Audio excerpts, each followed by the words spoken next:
थोड़ा मन में संतोष भी रहो। जो स्त्री अपने पति में मन को संतुष्ट कर लेती है फिर वो बहुत खुश रहती है। जो लड़की ससुराल में जा करके संतुष्ट कर लेती है अपने मन को, दिल को, बड़ी प्रसन्न रहती है, मुस्कुराती हुई मायके को लौट कर आती है। और जो ससुराल के न घर से संतुष्ट है, न पति से, न बूढ़ी सासू से संतुष्ट है, सासू को देख कर कहती है डोकरी, और ससुर को देखती कहती डोकरा, और पति को देखती कहे अरे ये भी डोकरा।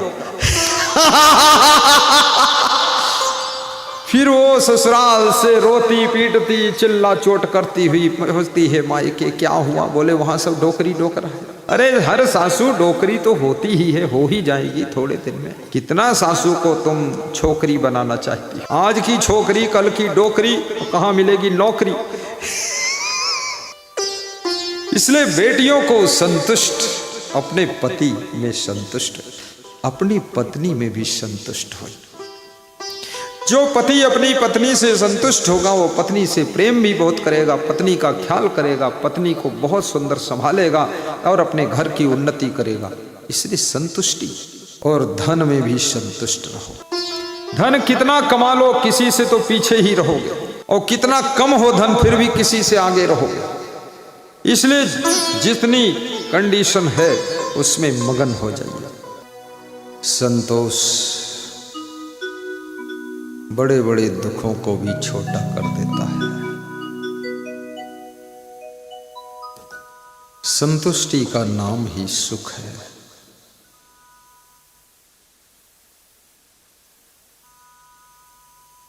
निर्धनिक कछु धन चाहे, धनिक चाहे विशेष, विशेष हूं विशेष चाहे होवन चाहे नरेश, नरेश चाहे इंद्र पद, इंद्र चाहे रणजीत, असुर चाहे सुरपति बनन, यह तृष्णा की रीत। जो मिला है उसका आनंद लीजिए, जो जरूरत है उसके लिए पुरुषार्थ कीजिए।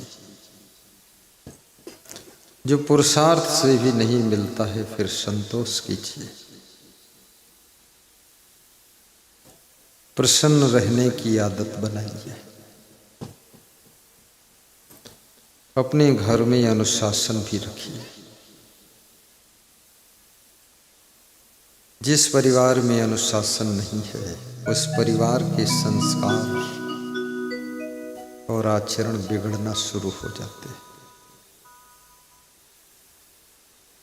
अपने माँ बाप से थोड़ा डरिए भी, सास ससुर से थोड़ा डरिए, पति को भी थोड़ा डरिए और पत्नी को भी डरिए। डरना बहुत जरूरी है। डर करनी डर परम गुरु, डर पारख डर सार, और डरत रहे सो उबरे गाफिल खाई मार। डरना, डरने से तुम बड़ी बड़ी गलतियां करने से बच जाते हो। जब तुम कहते हो मैं किसी को डरता नहीं, जब ऐसी बात बोलते हो ना किसी को मैं डरता नहीं, उसी समय एक छोटा सा सांप तुम्हारे ऊपर छोड़ दिया जाए तब पता चलता तुम कितना डरते हो कि नहीं डरते हो। ये अहंकार व्यर्थ है। डरत रहे सो उबरे गाफिल खाई मार।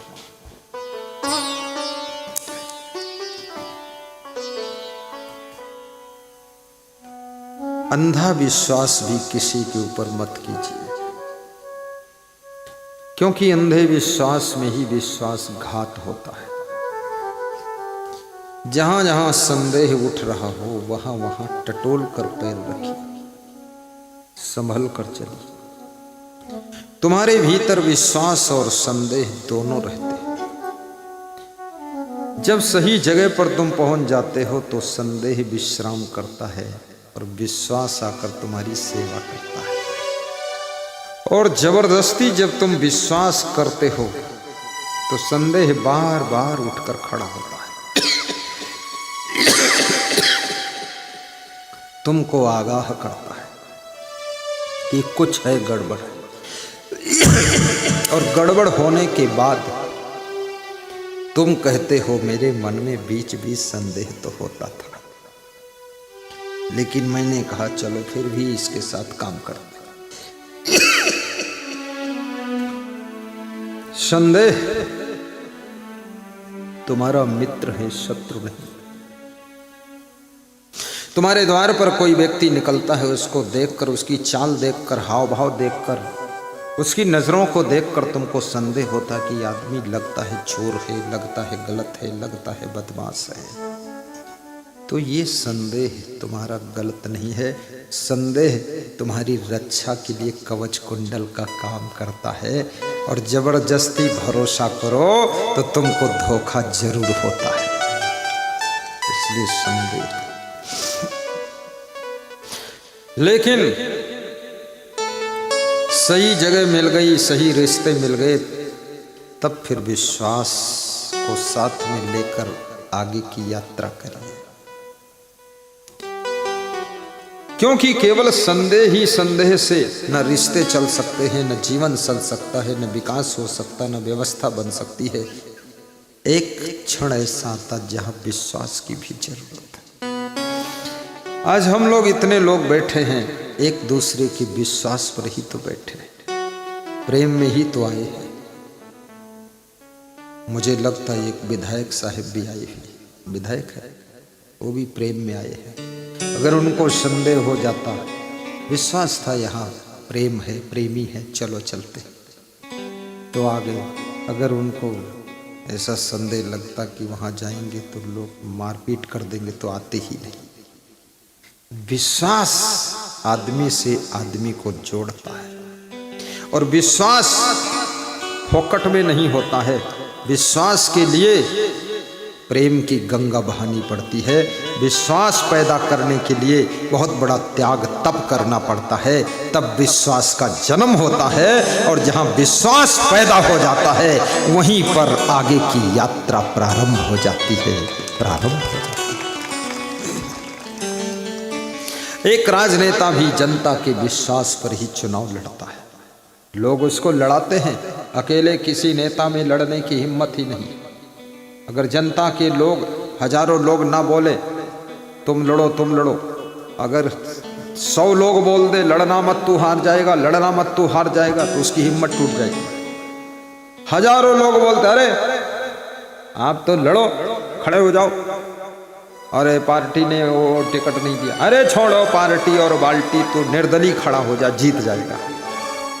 सब जनता के विश्वास पर ही एक नेता अपने मान सम्मान को दांव पर लगाने के लिए चुनाव में खड़ा हो जाता है। अब चुनाव में खड़े हो गए, लेकिन जनता परसेंटेज में बट रही है। कोई इस पार्टी का, कोई इस पार्टी का, कोई किस पार्टी का, कोई जिस पार्टी का, तो सबने अपना अपना कैंडिडेट जनता ने खड़ा किया, ललकार के खड़ा किया। आप सब खिलाड़ी मैदान में आ गए, अब सबको मेहनत करना है। अब जो नेता ज़्यादा मेहनत करेगा, ज़्यादा गुणों में आगे निकल जाएगा, ज़्यादा प्रेम में आगे निकल जाएगा, व्यवहार में ज़्यादा आगे निकल जाएगा, वाणी में आगे निकल जाएगा, कार्य करने में आगे निकल जाएगा, और प्रेम भाव में आगे निकल जाएगा, वो नेता चुनाव में जीत जाएगा। वहाँ कंपटीशन है, सबके साथ में हैं 2-2 हज़ार, 5-5 हज़ार, 10-10 हज़ार लोग, 50,000 लोग, लेकिन जिसके साथ में एक भी आदमी ज़्यादा हो गया, सभी से ज़्यादा हो गया, सब कैंडिडेट से ज़्यादा हो गया, बस उसी की जीत हो जाती है। याद रखना, जीत का सवाल तो एक वोट पर है, इसलिए थोड़ा और रगड़ी मारो, थोड़ा और मेहनत करो, और फट से जीत हासिल करो। उसके बाद मिनिस्टर बनकर और ट्रैक्टर लेकर आओ सत्संग में, सुनो आकर प्रवचन। चुनाव लड़ना गलत नहीं है।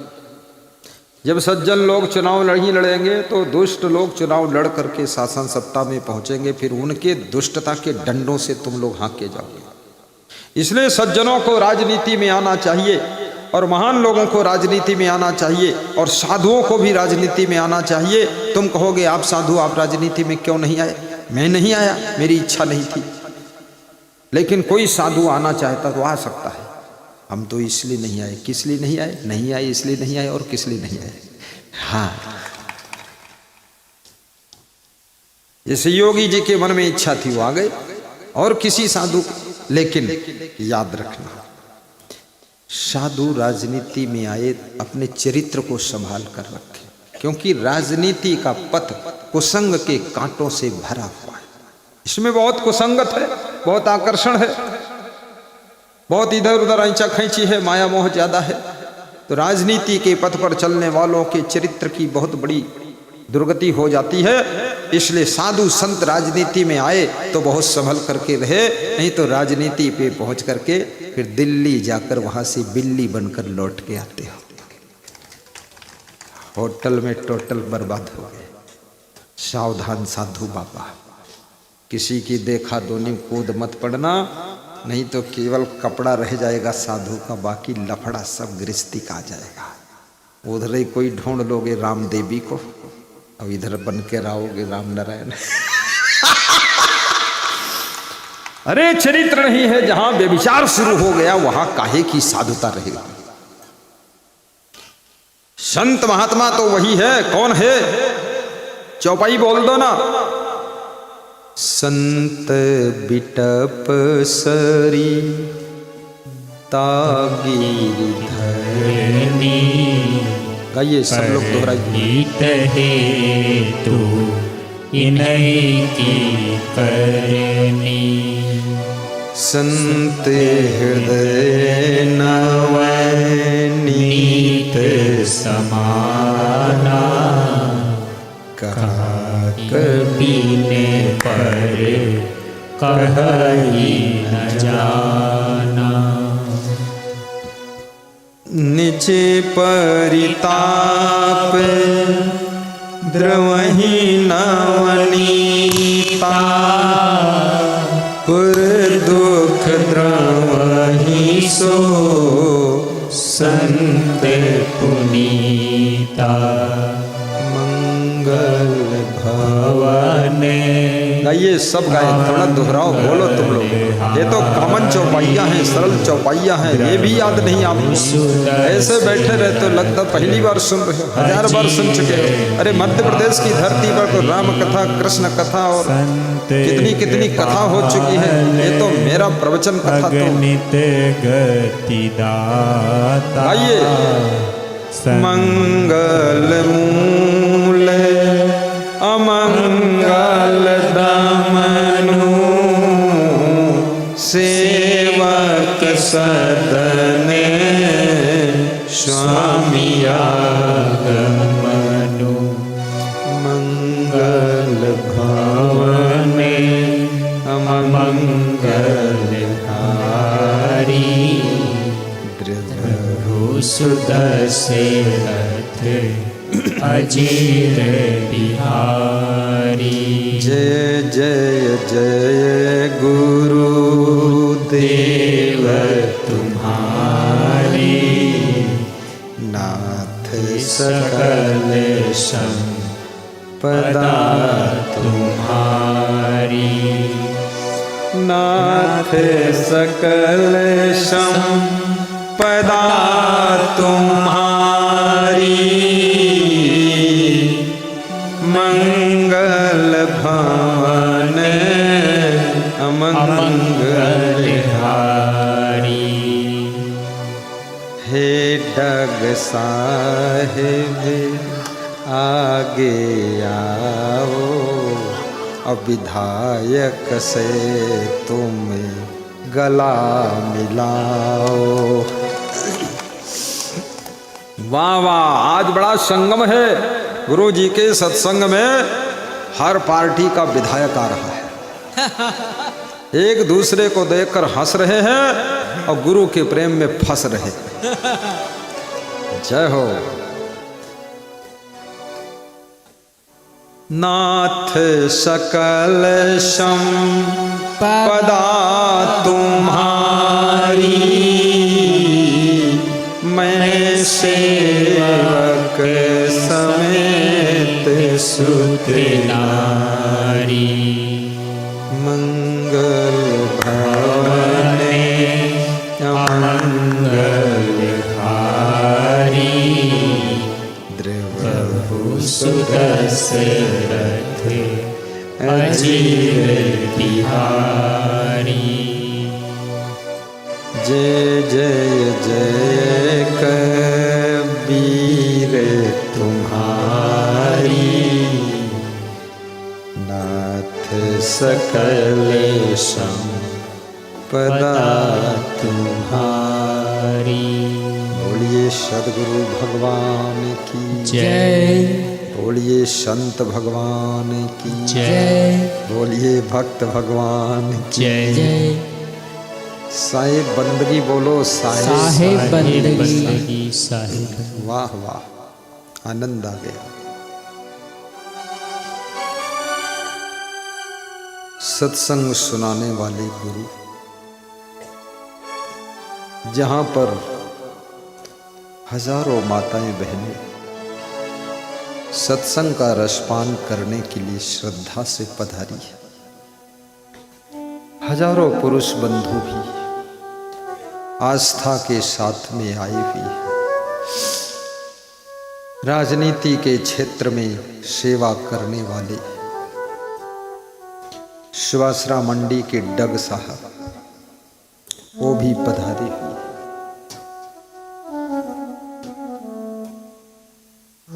और मुझे ऐसा लगता है,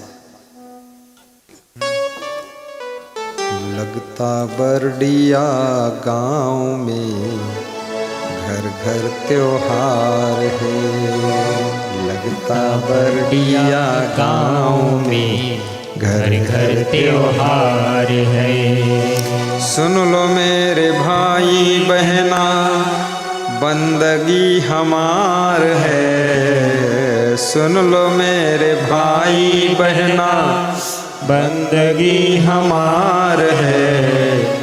लगता बरडिया राठौर में घर घर त्योहार है। लगता बरडिया राठौर में घर घर त्योहार है। घर घर त्योहार है, घर घर बहार है। घर घर त्योहार है, घर घर बहार है। लगता बरडिया राठौर में घर घर त्योहार है। सुन लो मेरे भाई बहना, बंदगी हमार है। सुन लो मेरे भाई बहना, बंदगी हमार है।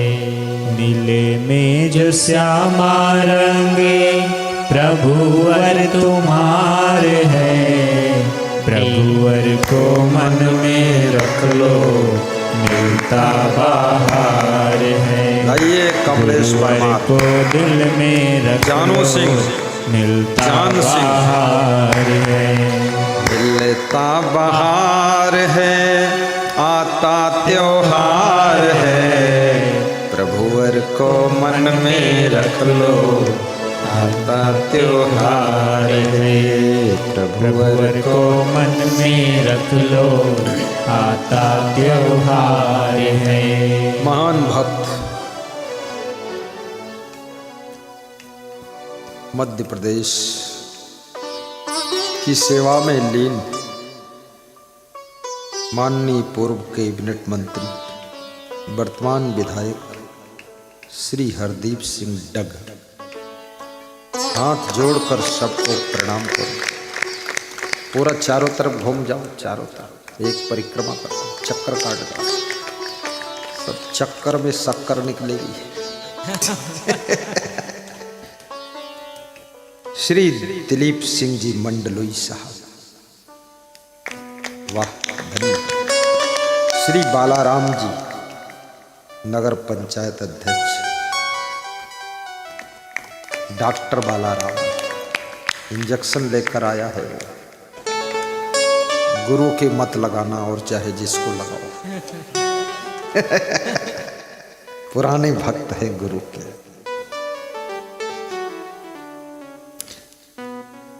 पूज्य आचार्य श्री जितेंद्र शास्त्री साहब खड़े होकर दर्शन किए।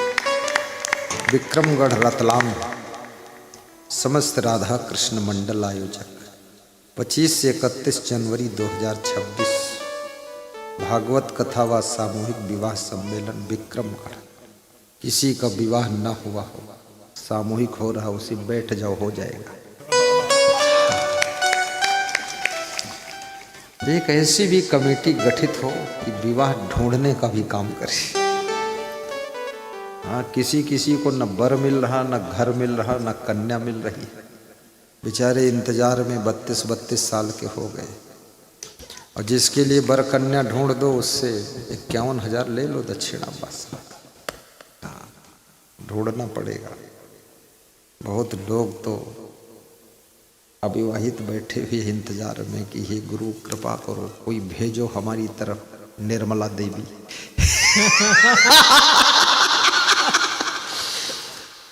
कई लड़कियों की शादी नहीं हो रही, वो भी सब इंतजार कर रहे हैं, कोई भेजो गुरु बलवान सिंह को तो शादी हो जाए। लेकिन शादी हो या कोई भी चीज हो, अपने को योग्य बनाई।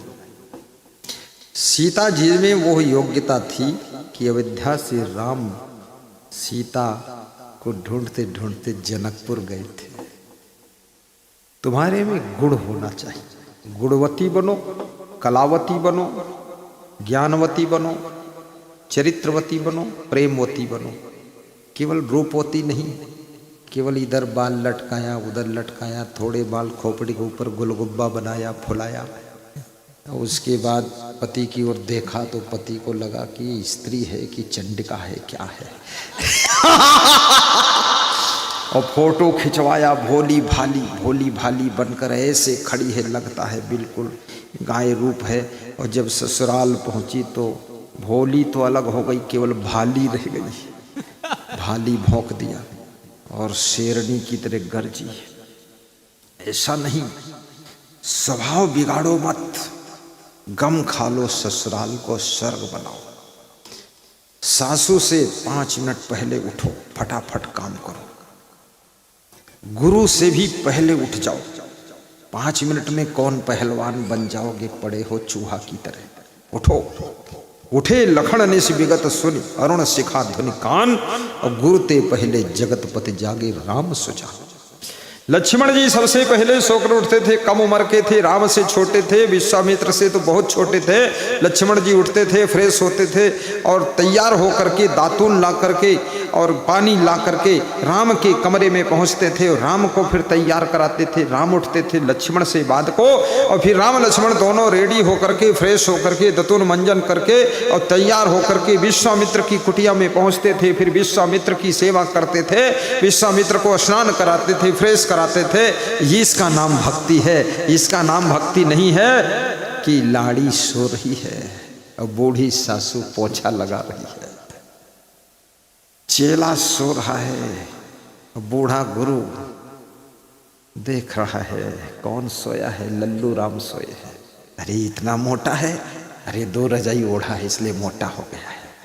ये कौन सवाल है। एकदम तैयार रहना चाहिए जागने के लिए। मैं दूसरी मंजिल पर मेरा बिस्तर रहता था, मेरे गुरु का बिस्तर नीचे मंजिल में था ताकि सीढ़ी ना उतरना पड़े। वो जोर से खांसते थे 2 बजे रात को, तो मैं अपने दूसरी मंजिल से उतर कर जाता था। ऐसा कई बार गया। मैंने कहा गुरुदेव दरवाजा खोलो। बहुत जोर से क्यों खांसा, तबीयत नहीं ठीक क्या? बोले तबीयत ठीक है, थोड़ा गले में बलगम फंसा था, जोर से खांस के निकाल दिया। हमने कहा जोर से खांसा, मैं ऊपर से आ गया। अरे बोले तुम सो जाकर। अरे हमने कहा मैं कुंभकर्ण थोड़े हूं जो सो, गुरु का भक्त हूं, आ जाऊंगा। कुंभ मेला प्रयागराज में 11 बजे रात को मैं राउंड करता था। हजारों लोग सोते थे, 10,000 लोग। उनके बीच में जाता था 10-15 लोगों को लेकर के, और जिनके पास रजाई नहीं है, संकोच में लेटे हैं, सिकुड़े हुए, उनको रजाई मंगवा कर उठा देता था। हजारों रजाई, 3 ट्रक रजाई मंगवाया था नई खरीद कर आगरा से, कि सब भक्तों को ओढ़ाऊंगा। ये जो तुम हमको दान देते हो, हमारे कोई पत्नी थोड़े है, ना भतीजा है, ना लतीजा है, ना तो पोती पोता, ना तो लफड़ी में लफड़ा, ना गृहस्थी ना फिरिस्ती। हमारा परिवार इतना बड़ा है, ये जितने लोग बैठे हैं ये सब मेरा परिवार ही है। जब कभी कुंभ मेला में आओगे तब सेवा करूंगा आपकी। इसलिए मैं कह रहा हूं कंजूस और कंजड़ मत बना करो। गुरु जी के पास आया करो तो थोड़ा जेब भर के लाया करो। यहां आते हो तो जेब में चिरकुट लेकर आते हो, बस वही बस का पुराना टिकट निकलता है। दान करना चाहिए। अभी विधायक लालजी राम कह रहे थे गुरु जी को दान देना चाहिए। जिन्होंने उज्जैन कुंभ मेले में अपने कैंप में गए थे उनको मालूम होगा भंडारा कैसा चल रहा था। कौन ऐसा है जो उज्जैन में गया था कुंभ सिंहस्थ में? खड़े होकर बताइए, बिल्कुल ऊपर खड़े हो जाइए। ऊपर मतलब पंडाल के ऊपर नहीं चढ़ना है। हाँ, इसमें 1000 लोग बैठा हुआ जो सब गया था। और किसी से मैं ये नहीं पूछता था कौन जाति है, कौन पाति है, कौन मजहब है, कौन मत है और कौन पंथ है। छोड़ो बकवास, इंसान आ रहा है मनुष्य के चेहरे में जो भी, वो सब हमको अपना मान कर आ रहा है। 50,000 लोग डेली भंडारा खाते थे, 50,000। इसलिए हाँ ये होता है जो साधु ठीक नहीं उसको दानवन मत दो, उसको थोड़ा 2 थप्पड़ भी लगा दो, ठीक है। दक्षिणा में थप्पड़ गड़बड़ आदमी के लिए, लेकिन सच्चे संत को दान देने से धर्म की रक्षा होती है, धर्म का विकास होता है और तीर्थों का सम्मान बढ़ता है। और साथ साथ में तीर्थों में आए हुए नर नारियों की प्रेम से सेवा होती है तो उनकी श्रद्धा बढ़ती है।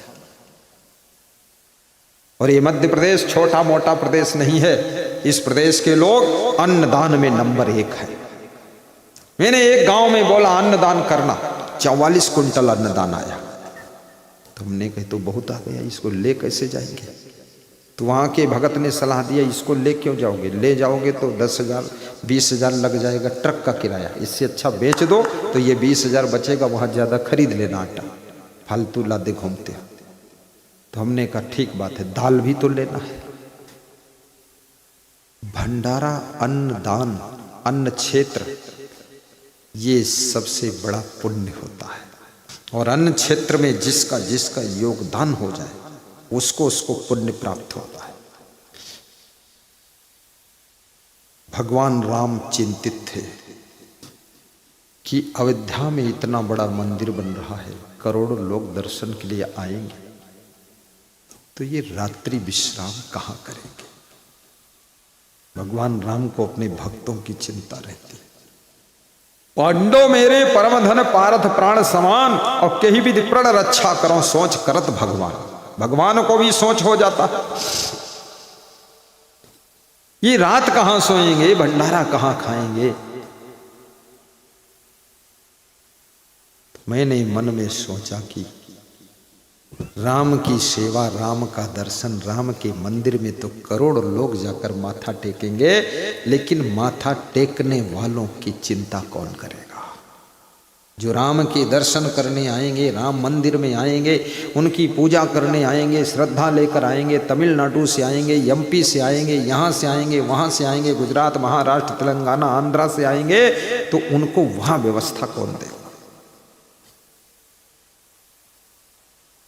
तो मेरे संतों ने कहा गुरुदेव आप एक अच्छा आश्रम बनाइए, कम से कम डेली 20 से 50,000 भक्तों की सेवा हो जाए, राम भक्तों। तो मैंने ठान लिया कि एक अयोध्या में भी आश्रम बनाना है, एक उज्जैन में भी बनाना है। उज्जैन में नहीं बनाएंगे तो महाकाल कैसे खुश होंगे, और अयोध्या में नहीं बनाएंगे तो राम भगवान कैसे खुश होंगे। भगवान की सेवा करने से भगवान खुश नहीं होता है, भगवान के भक्तों की सेवा करने से भगवान गदगद हो जाता है। इसलिए भगवान के भक्तों की सेवा करो। अभी गुरु के भक्तों की यहाँ सेवा हो रही थी, माला पहनाए जा रहे थे, ऊपर फूल बरस रहे थे, फोटो खींच रहा था, तो मैं भजन गा रहा था ताकि फोटो खूब खींच जाए, फूल माला खूब हो जाए, किसी को पता भी ना चले, चुपके चुपके इधर भी काम हो जाए। इसलिए भजन बढ़ा दिया था लंबा। भक्त का जब आदर होता है, शिष्य का आदर होता है, तो गुरु प्रसन्न हो जाता है। इसलिए याद रखना, एक संत ने बहुत सुंदर लिखा है कि हे भगवान तेरी भक्ति करने वाले तो लाखों लोग हैं, करोड़ों लोग हैं। हे गुरुदेव तेरी भक्ति करने वाले भी लाखों लोग हैं, लेकिन तेरे भक्त की भक्ति करने वाला कोई बिरले होगा। मैं तो तेरा दर्शन नहीं मिलेगा तो तेरे भक्तों का दर्शन कर लूँगा, उसी से मेरी मुक्ति हो जाएगी, उसी से मेरी मुक्ति हो जाएगी। भक्त का दर्शन। तेरे भक्त की भक्ति करूं मैं सदा। गाइए। तेरी भक्ति की भक्ति। क्या नाम है नेताजी का नाम? डग के पास जो बैठे इनका नाम। पर्ची आई है? पर्ची कोई पढ़ता नहीं, गुरु तो देखता नहीं, और बिन चा बड़े ओड़े ओड़े ओड़े करता नहीं। बापूजी बापूजी, देखो ये अपने बापूजी है, श्रीमान भैरू सिंह बापू परिहार, विधायक विधानसभा सुसनेर। सुसनेर ले चलना। डग से प्रधान, तो जिधर देखता हूं इन्हीं का सब शासन है। तब तो डग में सत्संग करवा दो, या सुभाश्रम करवा दो, या सुसनेर में करवा दो, लेकिन करवा दो, कहीं भी करवा दो। करवा दोगे? करवा देंगे। ये उनको लोग मानते भी बहुत हैं और विनम्र भी बहुत हैं। शुरू से मैं देख रहा था, हाथ जोड़कर सबको प्रणाम करते हुए आ रहे थे। इसमें कुछ लोग तो देखते थे टुकुर टुकुर, इतना बड़ा आदमी हाथ जोड़ता है। तो कुछ लोग ऐसे थे, कहते थे बड़े से बड़ा मैं हूं, मैं नहीं जोड़ता हूं। अरे कोई हाथ जोड़कर प्रणाम करे तुरंत प्रणाम कर लो। सिया राम मई सब जग जानी, करहु प्रणाम जोरी जुग पानी। सिया राम मई सब जग जानी। व्यास गादी आशीर्वाद देती है श्री भैरव सिंह को, विधायक साहब को, डग के प्रधान हैं। उनके साथ आए हुए नरेंद्र सिंह परिहार जी, ये उपाध्यक्ष हैं आलोट से, और अभिनव निगम जी ये भी पधारे हैं साथ में। अभिनव खड़े हो। और गोवर्धन सिंह जी ब्लॉक अध्यक्ष हैं। रमेश पाठक कहाँ है? क्या बात है, ये तो ये कसे धुरंधर आए हैं आपके साथ। बड़ा तगड़ा रामा दल है इसमें, तो नल नील अंगद गौ गवाक्ष हनुमान बजरंग बली सब है। साहिब बंदगी साहब और बालाराम डॉक्टर, सुभाषरा मंडी में सत्संग करा देना, ठीक है? नहीं तो डॉक्टरी की दवाई सब हमको दे जाना, अवश्य कराना। आपको भी एक सत्संग दे रहा हूं। हरदीप डग करा देगा? डगमगा तो नहीं जाएगा? यहां हाँ हाँ कर दो, घर में जाके डगमग हो जाए, क्योंकि नाम में तो डग लगा है। डगमगाने में क्या देरी लगेगी? डगमगाओगे तो नहीं? अब नहीं डगमगाए हैं? तीनों तीनों क्या कोई गरीब है जो तीनों मिला? अच्छा तीनों को मिला दे। हाँ बस, रामा श्यामा नामा तीनों ये कई में मिलाई हो कबीर ज्ञानी। तीनों को मिला दो। हाँ तीनों को मिला देगा। अच्छा दिलीप सिंह विधायक महोदय और डॉक्टर साहब तीनों मिल गए। वाह, एक बार तो खड़ा किया हूं, इनको खड़े रखोगे तो बैठेंगे कभी? बैठने तो आराम से, प्रेमी है। आइए, तो क्या सुना रहा था मैं? भूल गया, कहां थे? क्या सुना रहे थे? सब लोग भूल जाओ तो बहुत अच्छा है।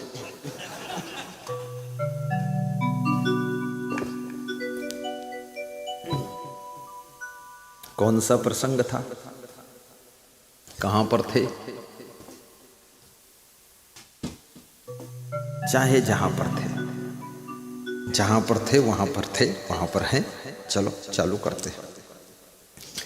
को राम रसिक रस पियोगे, पियोगे जुग जियोगे, पियोगे जुग जियोगे। निगम रसाल चार फल लागे, तामे तीन समाई। एक एक दूरी चाहै सब कोई, जतन जतन काहू बिरले पाई, जतन जतन काहू बिरले पाई। गए बसंत ग्रीष्म ऋतु आई, गए बसंत ग्रीष्म ऋतु आई, बहुर न तरिवर तर आवे, बहुर न तरिवर तर आवे।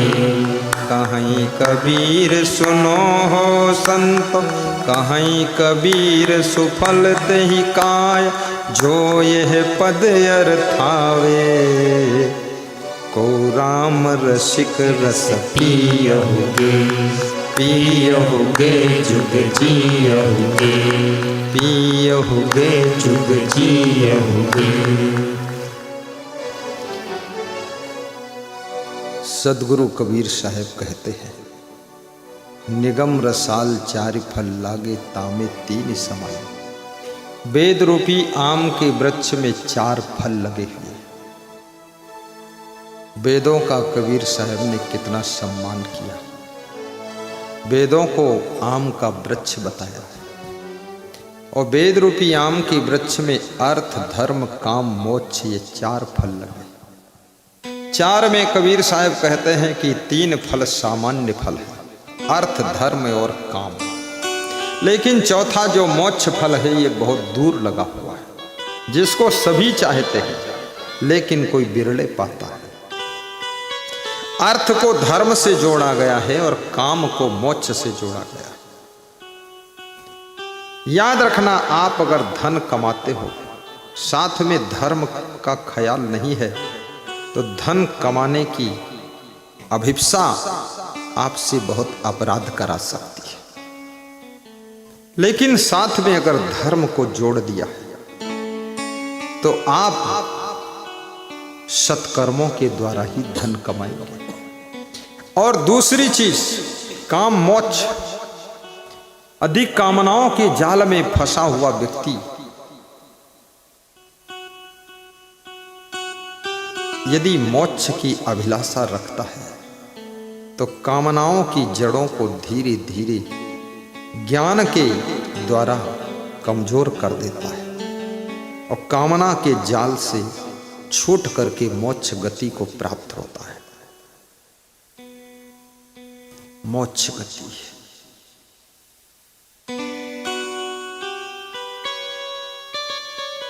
मोक्ष श्री कृष्ण कहते हैं, यतेन्द्रिय मनोबुद्धि मुनि मोक्ष परायणा, विगतेच्छा भय क्रोधा या सदा मुक्ति उषा।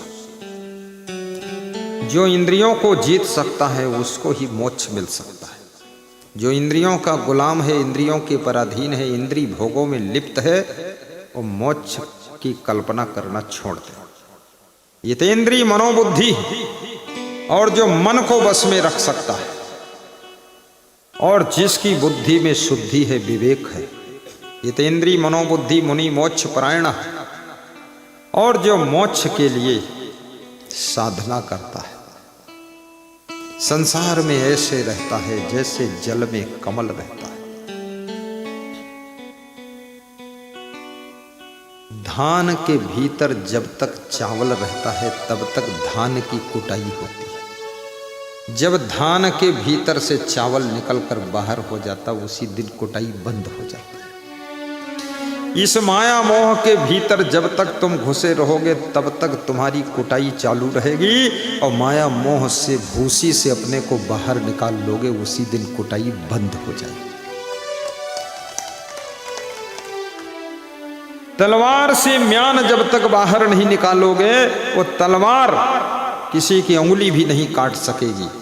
लेकिन म्यान से जब बाहर तलवार को खींच लेते हो तो तलवार जिसको काटो उसको काट देती है।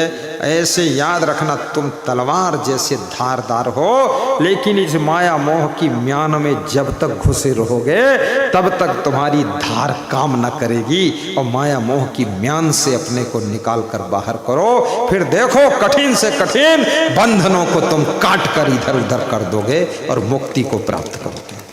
बोलिए सदगुरु भगवान की जय। एक